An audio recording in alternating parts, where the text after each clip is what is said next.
Hello students, our today topic is apply VBT concept of coordination compound। मतलब हमें coordination compound के ऊपर VBT किस तरीके से अप्लाई करना है ये हमें सीखना है। तो उसके लिए कुछ इंपॉर्टेंट टिप्स रहेगी, पहले वो टिप्स आप याद रखेंगे तो किसी भी कोऑर्डिनेशन कंपाउंड का नेचर या उसका पैरामैग्नेटिक नेचर हो, कॉम्प्लेक्स का ज्योमेट्री हो, कॉम्प्लेक्स का हाइब्रिडाइजेशन हो, ये सभी को आप क्या करेंगे, इजीली एक्सप्लेन कर पाएंगे। तो सबसे पहला जो टिप रहेगा वो रहेगा फाइंड ऑक्सीडेशन नंबर। क्या करना होगा आपको, find oxidation number of central metal atom. Oxidation number of central metal atom. सबसे पहले आपको क्या करना है, किसी भी कंपाउंड की सेंट्रल मेटल एटम की ऑक्सीडेशन नंबर को फाइंड आउट करना है। दूसरा काम आपको यह करना है कि आप क्या करेंगे, identify the ligand. Identify the nature of ligand, है ना। आप लिगेंड को पहचाने पहले कि लिगेंड किस तरीके का, स्ट्रॉन्ग फील्ड है या वीक फील्ड है, ठीक है। यदि स्ट्रॉन्ग फील्ड होगा या वीक फील्ड होगा, है ना, पहले लिख लेते हैं हम वीक फील्ड। यदि वीक फील्ड होगा या स्ट्रॉन्ग फील्ड होगा, यदि वीक फील्ड लिगेंड हुआ तो क्या होगा, ये कैन नॉट पेयर, हम क्या बोल सकते हैं, can not pair of electrons. ये इलेक्ट्रॉन्स को पेयर नहीं करेगा, can not pair of electrons. यह मेटल एटम के इलेक्ट्रॉन्स को पेयर नहीं कर पाएगा यदि वीक फील्ड लिगेंड हुआ तो। और वीक फील्ड लिगेंड को कैसे पहचानेंगे आप, आपको पता है कि डोनर एटम्स क्या होंगे, उसमें जो डोनर एटम्स होंगे, डोनर एटम्स क्या होंगे, हेलोजन होगा या ऑक्सीजन होगा या फिर सल्फर होगा। यदि ये डोनर एटम दिखे हमको लिगेंड के पास तो लिगेंड कैसा होगा, वीक फील्ड लिगेंड होगा। और वीक फील्ड लिगेंड जैसे ही मेटल के ऊपर या सेंट्रल मेटल एटम के ऊपर अटैक करेगा उसके इलेक्ट्रॉन्स कभी भी पेयर नहीं हो पाएंगे, तो ये होगा weak field ligand. Strong field ligand क्या होंगे, तो ये इलेक्ट्रॉन्स को क्या कर देंगे, पेयर कर देंगे। तो हम बोल सकते हैं यहाँ पेयर ऑफ इलेक्ट्रॉन्स।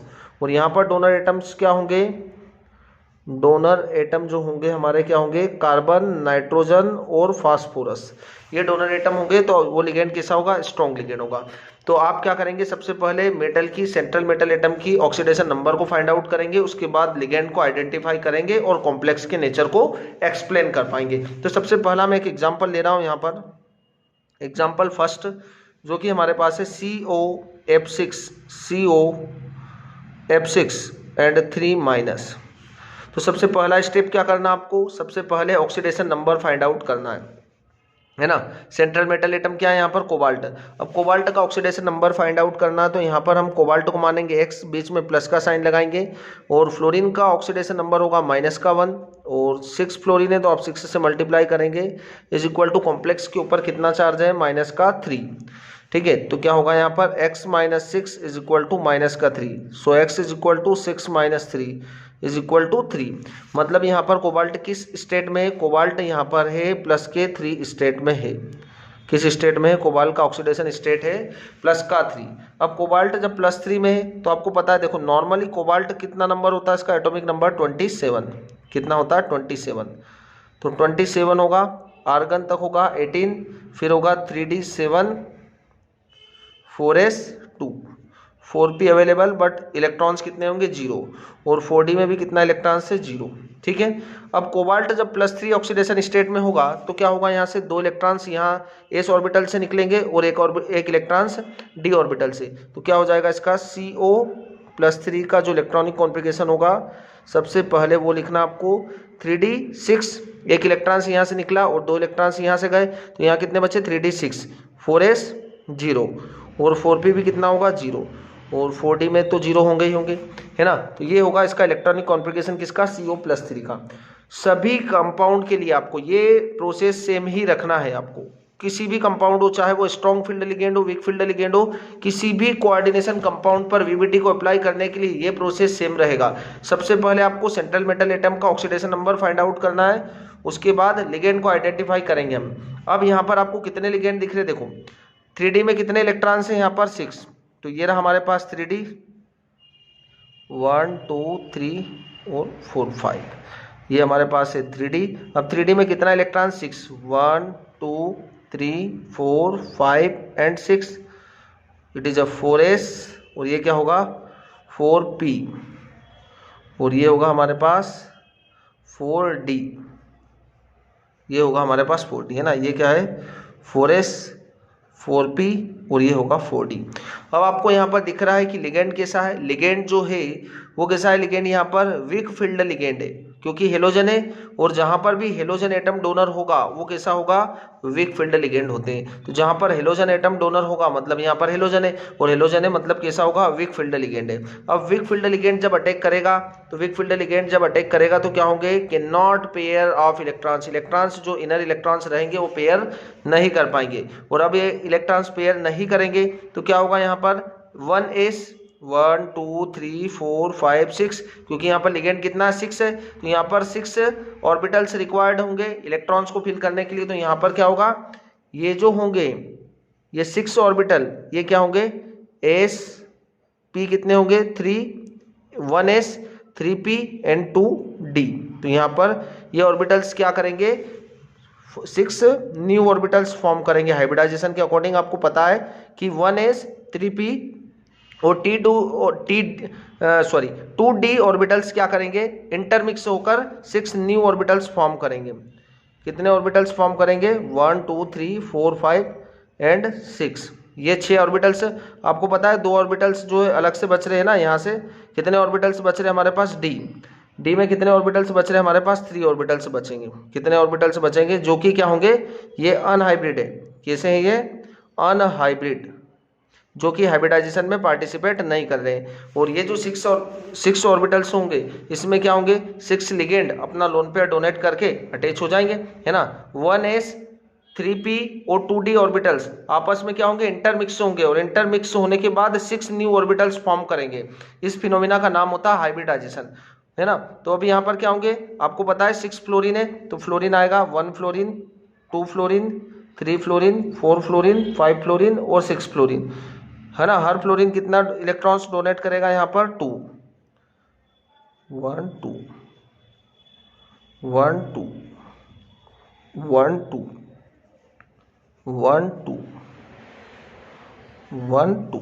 तो यहाँ पर क्या हो जाएंगे, 6 फ्लोरीन्स अपने इलेक्ट्रॉन से अपने लोन पेयर्स को 6 sp3d2 ऑर्बिटल्स में डोनेट कर देंगे। ये सभी ऑर्बिटल्स के अंदर कौन सा कैरेक्टर है, sp3d2, इसमें भी sp3d2, इसमें भी sp3d2, इसमें भी sp3d2, इसमें भी sp3d2, इसमें भी sp3d2 और इसमें भी sp3d2। तो यहाँ पर क्या हो जाएंगे, 6 फ्लोरीन sp3d2 ऑर्बिटल्स में क्या हो जाएंगे, लोन पेयर डोनेट करके अटैच हो जाएंगे। और कॉम्प्लेक्स किस तरीके से फॉर्म होगा, मैं यहाँ पर स्ट्रक्चर बना देता हूँ। कोबाल्ट होगा बीच में और यहाँ से 6 फ्लोरीन इस तरीके से अटैच हो जाएंगे। ये सभी हमारे पास क्या होंगे, 6 फ्लोरीन, ठीक है। तो ये फ्लोरीन अटैच हो जाएंगे। तो यहाँ पर हाइब्रिडाइजेशन की हम बात करें, हाइब्रिडाइजेशन किस तरीके का होगा, हाइब्रिडाइजेशन होगा यहाँ पर sp3d2 किस तरीके का होगा, sp3d2। और ज्योमेट्री किस तरीके की होगी, ज्योमेट्री किस तरीके का होगा, ऑक्टाहेड्रल, ठीक है, ये ऑक्टाहेड्रल होगा। और मैग्नेटिक नेचर किस तरीके का होगा, मैग्नेटिक नेचर किस तरीके का होगा, यहाँ पर आपको अनपेयर्ड इलेक्ट्रॉन्स दिख रहे हैं, अनपेयर्ड इलेक्ट्रॉन्स होंगे मतलब कैसा होगा, ये पैरामैग्नेटिक, कैसा होगा ये, पैरामैग्नेटिक, ठीक है। और यहाँ पर आपको इलेक्ट्रॉन्स दिख रहे हैं, है ना, इनर इलेक्ट्रॉन्स क्या है, अनपेयर्ड है। तो कैसा होगा कॉम्प्लेक्स का नेचर, कॉम्प्लेक्स का जो नेचर होगा वो होगा आउटर ऑर्बिटल कॉम्प्लेक्स। कैसे, देखो ये नेचर हम कैसे बता पा रहे हैं, क्योंकि यहाँ पर आउटर डी ऑर्बिटल्स पार्टिसिपेट कर रहे हैं।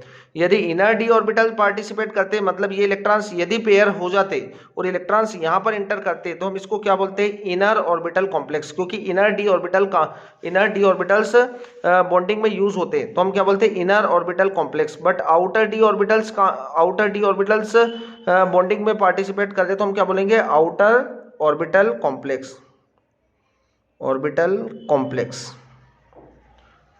क्लियर है बात हमको, है ना। यदि बाहर के डी ऑर्बिटल से बॉन्डिंग में पार्टिसिपेट करेंगे तो बोलेंगे आउटर डी, और यदि इनर डी ऑर्बिटल पार्टिसिपेट करेंगे तो हम बोलेंगे इनर ऑर्बिटल कॉम्प्लेक्स। तो इस तरीके से अपन कॉम्प्लेक्स के नेचर को पता लगा पाएंगे। क्लियर है बात हमको, बहुत ही अच्छे तरीके से क्लियर हो जाती है अपने को। नेक्स्ट में एक और एग्जांपल लूंगा जो अगले पेज पर लूंगा मैं, और इसका आपको फाइंड आउट करना है। मैं यहाँ पर कॉम्प्लेक्स के नेचर को सिर्फ लिख रहा हूँ, ये आपको सेल्फ सोल्व करना है। यहाँ पर जो कॉम्प्लेक्स है हमारे पास वो है NiCN4 2 माइनस। कॉम्प्लेक्स का हाइब्रिडाइजेशन में लिख रहा हूँ डायरेक्टली, आपको फाइंड आउट करके देखना है और कमेंट बॉक्स में कमेंट जरूर करना। हाइब्रिडाइजेशन जो होगा इसका वो क्या होगा, DsP2 होगा। कैसा होगा, DsP2। और DsP2 होगा और निकिल यहाँ पर आप इसका जब ऑक्सीडेशन स्टेट में, ऑक्सीडेशन नंबर भी लिख देता हूँ यहाँ पर, ऑक्सीडेशन नंबर जो आएगा वो निकिल का आएगा +2। निकिल यहाँ पर +2 ऑक्सीडेशन स्टेट में आएगा। और नेचर जो होगा इसका मैग्नेटिक नेचर है ना, नेचर क्या होगा इसका, मैग्नेटिक नेचर। मैग्नेटिक नेचर जो होगा वो होगा डायामैग्नेटिक।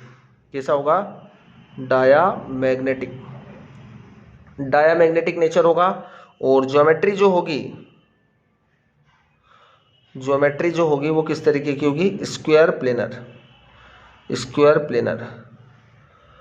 है ना, ये होगा स्क्वायर प्लेनर। तो ये सभी इस कॉम्प्लेक्स का नेचर होगा। इस कॉम्प्लेक्स का नेचर आप इसी ट्रिक के अकॉर्डिंग फाइंड आउट करेंगे स्टेप बाय स्टेप। तो आपको ये सब कुछ आना चाहिए। तो हाइब्रिडाइजेशन DsP2 होगा, निकिल +2 ऑक्सीडेशन इसमें स्टेट में होगा और मैग्नेटिक नेचर डायामैग्नेटिक होगा, ज्योमेट्री स्क्वायर प्लेनर होगा, है ना। तो आप जरूर कमेंट बॉक्स में जरूर कमेंट करें। Okay, thank you.